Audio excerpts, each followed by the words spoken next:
we do see a lot of bottlenecks ruin the funding for the smallest companies, because when the LPs get less money, the VCs get less money, which makes it harder for the everyday founder to raise capital. Tord Olav Dønnum, Business Development Manager, CEO and founder. You have this database of formulas, and how does AI help the engineer coming up with a solution or a plan?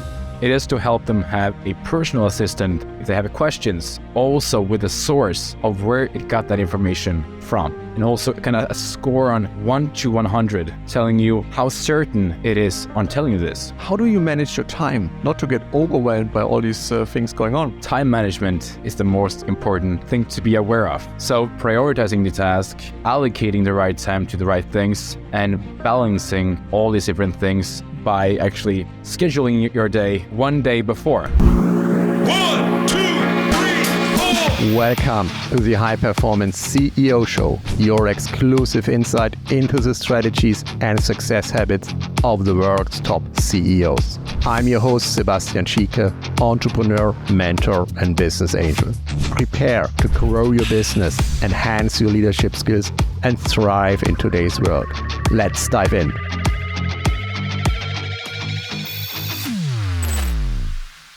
Today, I'm really happy to talk to Tord Olav Dønnum, and he's an amazing young entrepreneur. He grew up in Norway, moved to the US, now he's living in San Francisco. He's the founder and CEO of Tor Sports. He's the senior venture analyst of FounderSuite, and he has 3 jobs at the same time. And today we want to talk about how can you manage to raise funds, run companies, have a life, basically all in parallel. I mean, Tord, welcome to the show. Thank you so much, Sebastian, for having me. It's an honor to be here. And I really want to give us a small talk about this, as I believe many people, not just myself, are busy these days. Yeah, they are busy. Some of them are a bit scared even, a lot of uncertainty in the world. Many raise funding. I talk to many entrepreneurs basically on a daily basis, and many of them, they are in need of getting funds. And being an investor myself, by investing in tech startups, I get so many pitch decks, I can't really even look at them, all of them anymore. And it must be a challenging time for fund seekers. And this is basically a full-time job on its own. But for you, it's not enough. You run a startup, you're a co-founder of another startup, you have a full-time job at FounderSuite. You probably never sleep at all, I guess, yeah? But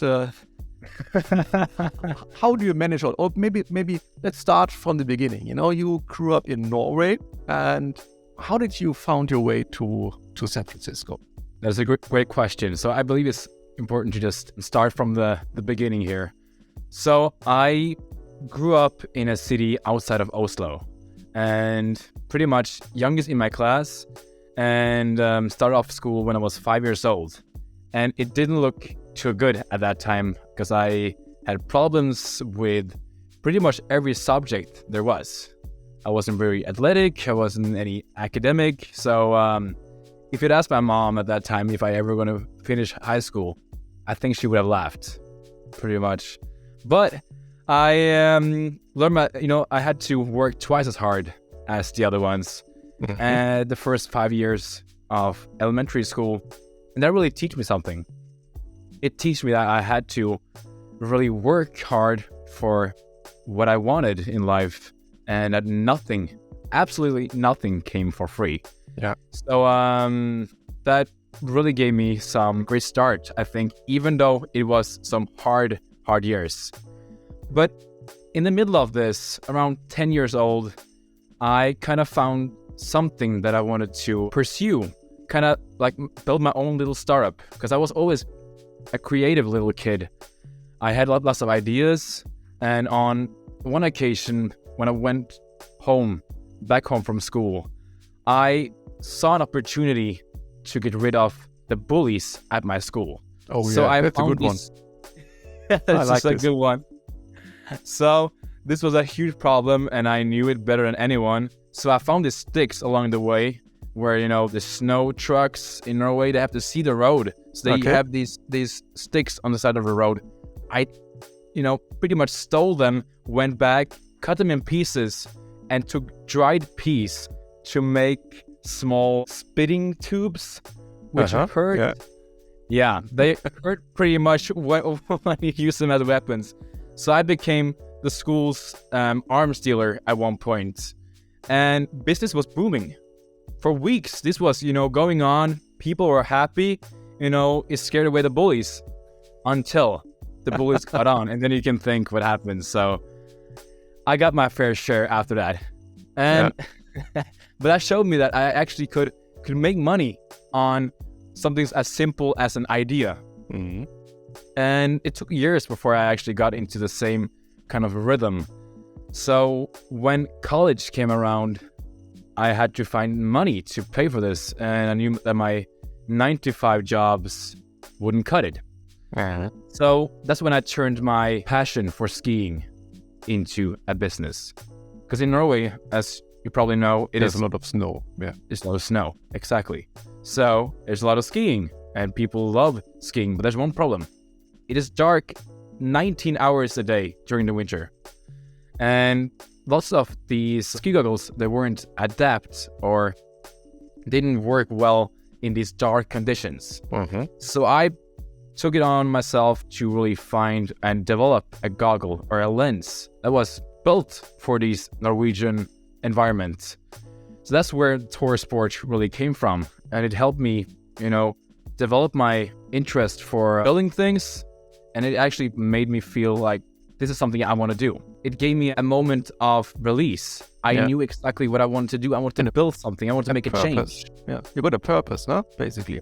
Exactly. My purpose in life. And that brought me into a bachelor in entrepreneurship as the youngest student there, and then over to a master's in the same subject at UC Berkeley, which, and you know, is why I'm here today, sitting in my office in Berkeley right now. So pretty much that brought me in to this space of entrepreneurship. And from there, I've just been eager to test out new things, build my network.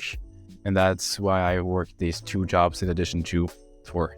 I strongly believe that your past, you know, growing up with nothing basically, starting from scratch, really gave you a drive and the resourcefulness to be an entrepreneur. I mean, we have a very similar past. I mean, I grew up in East Germany, so we had not much, you know, and I sort of started from scratch as we moved over to West Germany right after the wall came down. I also hated the bullies in the school. You know the problem, right? I know exactly the problem, Sorry to hear that, actually. And this resourcefulness, you know, really this urge to do something and this urge to find a purpose and to find something to earn money is so important. And this is what I miss on today's youth. I mean, they have lots of stuff, you know, they have almost everything. And I always think about my kids, you know, they should not get everything, you know, they need this urge, this hunger, you know, to do something, you know, to drive. And this is why I like this. I've never been in Norway. I mean, I'm from Europe, never been in Norway. Been in Finland once. It was quite dark, right? Well, wait for Norway. Yeah, that's a surprise for everyone, actually. Yeah, and must be quite a special way of living there.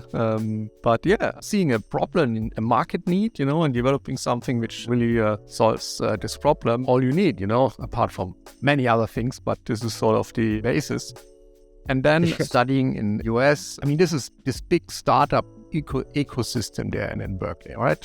So I'm know a couple of people there, and you got me connected with someone, and there's a lot of things happening in Berkeley, especially nowadays, and the rise of AI, you know, there's so much going on. So totally right. What came next after you finished university? How did you got into the Kava and FounderSuite? And good question. Once I finished Berkeley, I had an internship with FounderSuite. So I really just worked my ass off for those past 3 months before I had to kindly ask, would I be able to stay here and work for you guys? I learned to code, just to really show my passion for automation, how to make the company more efficient, and all these different things. So I really went out there to learn something new, to help the company strive in pretty hard environment right now, where there is so much happening in the venture space that makes it hard to get funding. But they took the chance, and I've been working there for the past 9 months. But before I finished my master's, my teacher told me to take a course at Stanford. So I applied and got in. And that's where I met one of my friends who introduced me to Rekava. I'm the CEO at Rekava. And it was pretty much instantly, because it was at his birthday. And we just started talking about, we weren't even celebrating. That's how it happens. My friend over a beer, Exactly. We were just talking about us at one point. And my stepdad, he's been working in the construction industry for his whole life. I've been, partaking in this, and I really like working outside, seeing something being built. It is really, like entrepreneurship. You see an opportunity, you build a house, you build 12, 14, 100 more, whatever it is. And that, since I had some experience in the construction industry, I saw that opportunity from Rekava, which helps the construction industry and engineers specifically get templates when building, because they use too much time on analyzing and calculating things from scratch when they could be using templates to really facilitate and make this work more efficient. It's interesting. So calculations, I have an engineering background as well. So what is it? What kind of templates do you facilitating? Is this calculation templates when you build a building, that you have some statistic calculations, or what exactly are you working with? Exactly. So it is the calculation templates that we're building. So instead of using the book as you have to do today, so like look up the right formula for that building, for that construction, or if it is a balcony, how much can this product or whatever it is withstand? You have to look up the formulas. So we have all the formulas in a digital database, first of all. And then we can use our standardized templates to help them pretty much do all the calculations inside of our software. Instead of using Excel, jumping back and forth, looking in the book or looking at the template and, working on both projects at the same time. They can simply find the calculation and work within that standardized template. And right now, we're also working on an AI piece that will help them, as a personal assistant in finding the right formula and calculating it with them so they can be even more efficient. Or at least taking their messy spreadsheet and making it standardized in no time. I mean, you probably can save them loads of time and improve the quality of the design, because where do mistakes happen? By copying, pasting, looking things up, and having too many sources of truth. But if you have one system which has all the formulas which you can use, that's it's an amazing tool. Thank you. So that's where we're working on right now, and we are actually raising capital for ourselves. So it's a really relevant topic in today's session. Well, being so well connected in the VC world, and you're the right person for running the funding process for Rekava, right? Well, I hope so. Time will tell. Going to your work at FounderSuite, where do you see the biggest challenge at the moment in the capital funding process? Is this the uncertainty in the market? So many, we are the recording this just after SVB Bank failed 2 weeks ago, and other banks are sort of on the cusp of do they make it or not. This has this big ripple effect on all these startups, on VC funds and so on. Apart from that, what else do you see was the reason for this uncertainty in the market? That's a great question. So as for the uncertainty, there is a lot of things behind this. Higher interest rates are causing, banks to really, manage everything a lot better than they have been in the past. We do see a lot of bottlenecks because of these macroeconomic price shifts and shifts right now challenges happening.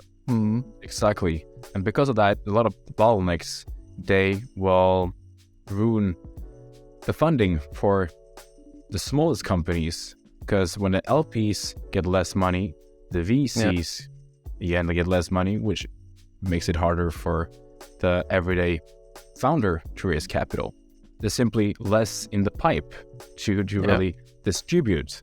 And what we do see, there is a little uneven stream of capital being distributed. So on our platform, we can see that AI and especially software, pretty big right now. And of course, healthcare, software and AI will be some. I mean, 23 is the year of AI. Yeah? I mean, since November, since the release of ChatGPT, there's so much happening in this world. And I'm just off from a group call with a couple of AI founders, and it's mind-blowing what's happening in this space, and so much opportunity, but also the market is so fast. We had ChatGPT released in November being available, and this version already kills a lot of businesses, a lot of startups who developed solutions around ChatGPT version 3, and now suddenly, boom, you don't need this anymore because the core product offers this solution. Exactly. And now with the plugins, it's amazing what can be accomplished. I saw this really good LinkedIn post about seeing this as Apple launching its first iPhone without the App Store. Because when it first launched in 2007, they didn't have any App Store. It is unimaginable to think about iPhone without App Store. What would you use it for? And pretty much right now we're in a shift where we have ChatGPT and all these other AI tools that can do great work, but it is the plugins, it is so much more we can use it for. And it doesn't take years to launch the App Store for ChatGPT. It's already there, basically. This is this is also something which really makes you think, okay, I mean, I see a market need, I build a business, it needs time, it needs funding, and boom, suddenly you realize, oops, I'm too late. That's true. That's true. So where do you think, when you work with a lot of entrepreneurs, a lot of startup founders, where do they could do better in order to get more visibility and attraction in those times, in order to get more funding? Where do you think they lack? Good question. The areas where they lack the most is actually finding and sourcing the right information. So before they go into a funding round, the due diligence is everything. So if you start, ramping up emails to the wrong investors, it is simply a waste of time. So we do see a lot of people just shooting bullets everywhere, just try to target as many as possible and not having I would say like a purpose. Like, what is the purpose of this funding round? Well, it is to find an investor, hopefully really early on, an investor who can be a mentor. It can help you get introduced to a bigger network that can help you scale as well. It is not all about the money. So people, pretty much. That's what I also see. They, I get tons of unsolicited emails, I mean, you see this, done with a LinkedIn tool where they take my whole name and it's very standard message, which they probably send to hundreds of people. And I think, hey, you haven't done any research, am I interested in this business, in this industry? Is it my expertise? What can I bring to the table?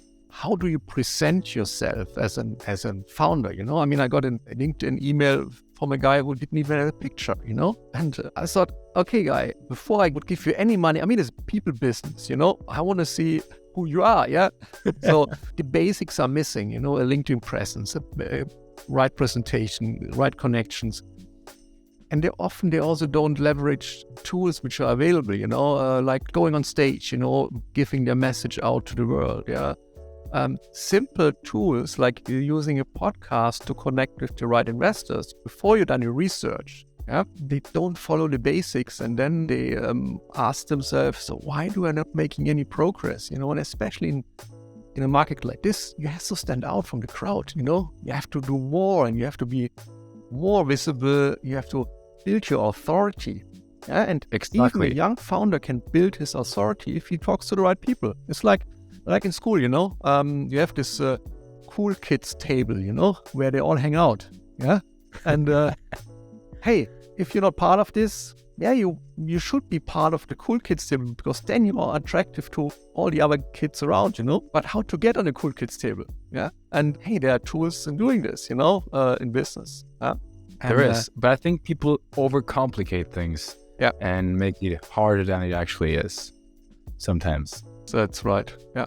Well, you spend 8, 10, 12 hours a day working for FounderSuite, helping entrepreneurs to get the funding. You are the VP of Finance for Recover, where you run your own funding process. You're probably also involved in the development of the system and setting up the company. I mean, in a startup, there are so many things to do, and there are no clear roles. I mean, everyone wears a lot of hats, I know this. Yeah, that's just how it is.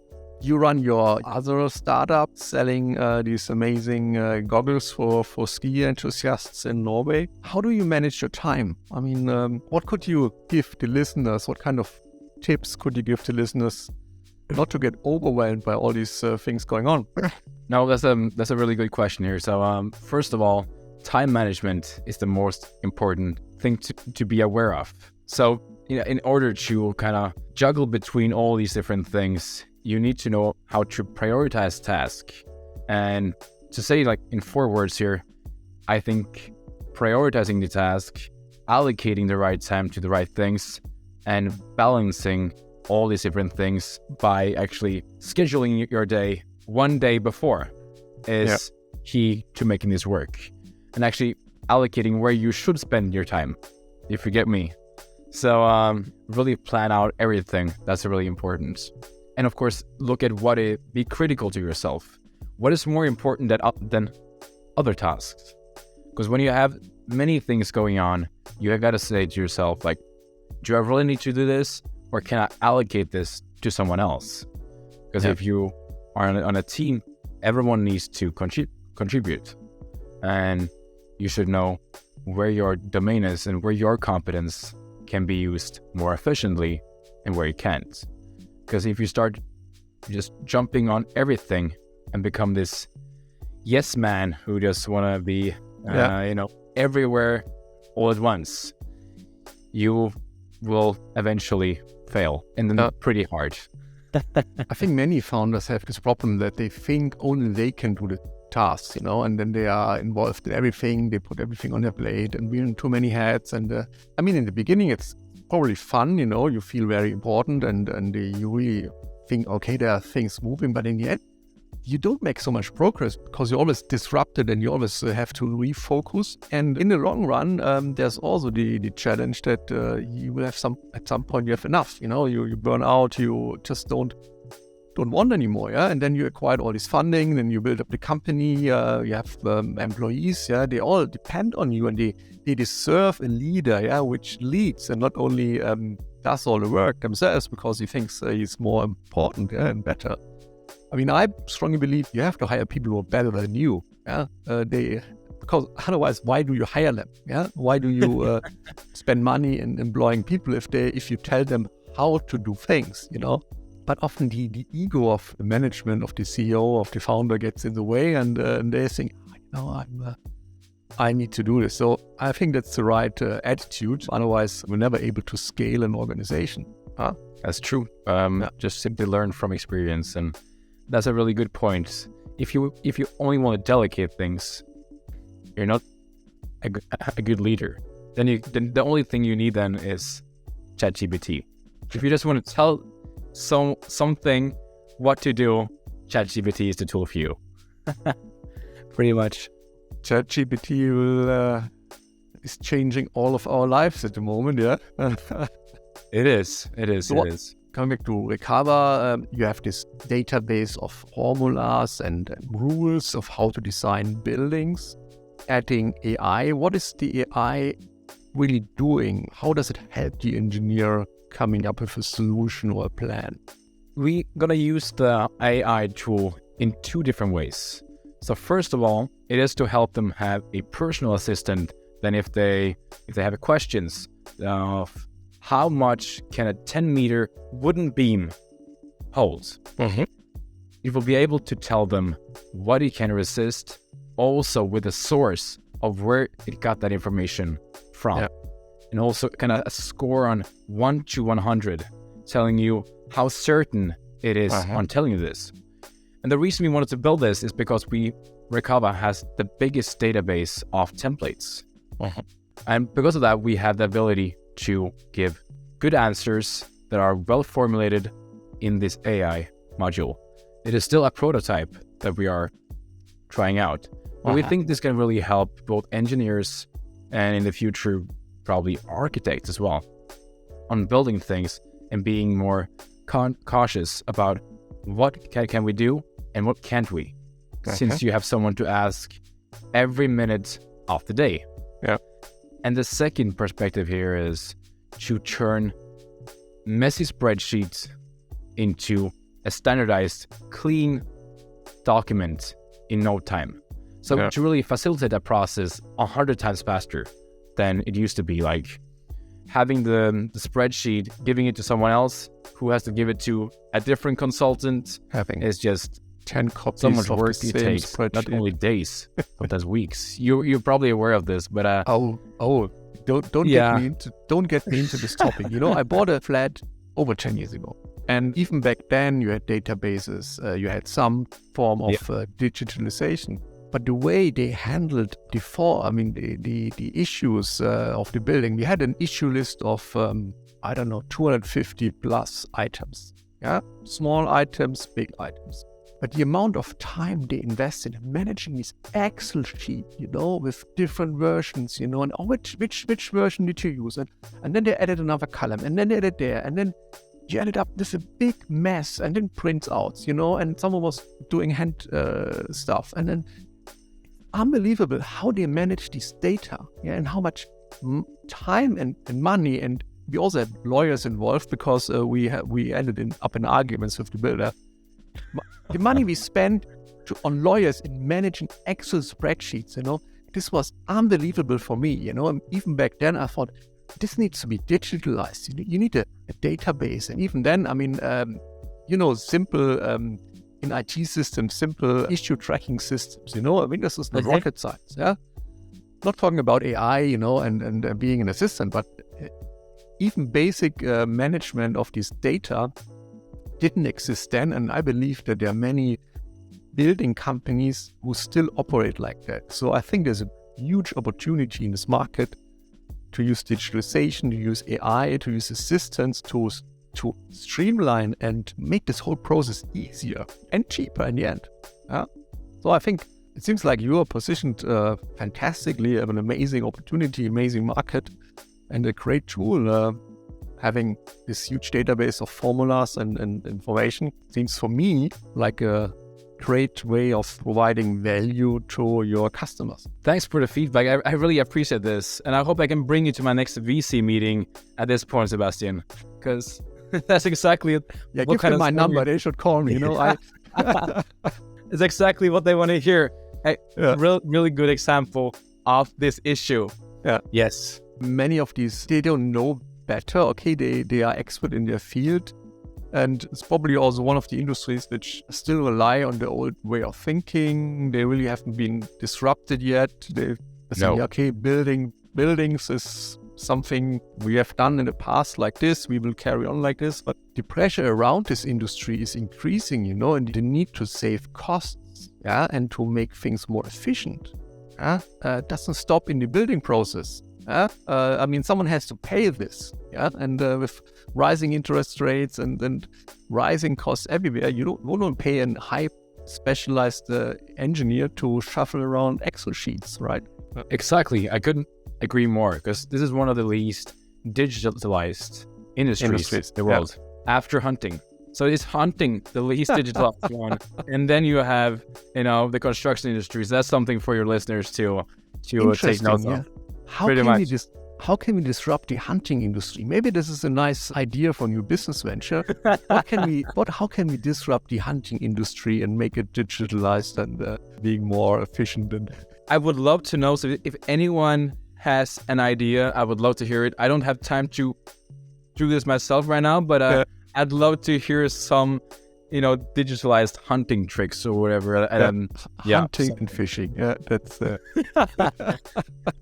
something like that. Well, so what's next? I mean, do you have any new business idea in the pipeline, or you've got enough now with these 3 jobs, and are you focusing now on getting the funding for Recover, doing an amazing job at FounderSuite, and selling a lot of skiing goggles? Yeah, pretty much. That's what fills my days right now. So I'm actually moving to Texas for 4 weeks next week on Sunday. This Sunday, actually. Oh. So that will be an adventure, I think. So joining the accelerator from Antler, where we were headhunted to join. So really amazing to have the ability to join that. I've never been to Texas. I mean, I've never been to Texas in Austin. So I'm really excited to see what we can experience there and what we can learn, because it is highly invested in AI and software. Okay. So one of my friends told me that the Bay is like, they invest in a widespread industries, like everything. But in Texas, it is more aimed at technology. A lot of tech startups get capital from there. So we'd really love to check out the opportunity. Awesome. Well, wish you all the best in Texas. Update us on your progress. Maybe we can have another episode in a couple of months and see how things developed. And been an amazing conversation. Is there anything else you'd like to share with the audience? Regarding just having the ability to raise capital more efficiently, is important to, as I said, build some time management skills, but also focus on your networking skills. Yeah. Just like right now, us talking, we're sitting on each corner of the world. Exactly. You in New Zealand and me in, the Bay Area in the US. Yeah. It's just so important to jump on calls, explore what you can, and really get out there. Join some networking events and be aware of what's happening out there. And that will take you so much further than you would have been if you didn't try. And everything can be done in the comfort of your home, because, nowadays digital is everything, and you only need the internet connection. And exactly. So when people say now, I don't meet people because I'm in the office all day. Come on. No. You can meet people from the office. You can do whatever you want. Exactly. Great. Yes. Tord, thank you so much. It's been amazing talking with you, and all the best in Austin, Texas. And I'm sure we'll hear from you. Yeah. Have an awesome time. Thank you so much. I appreciate it. Thank you for tuning into the High Performance CEO Show. I'm your host, Sebastian Schieke, and it's been a pleasure serving you. Please subscribe to our show on your favorite platform and leave us a review. Your support helps us reach more listeners and create a bigger impact. Check out our website, sebastianschieke.com, for additional resources. Until next time, be bold, be exceptional, be outstanding, be a leader.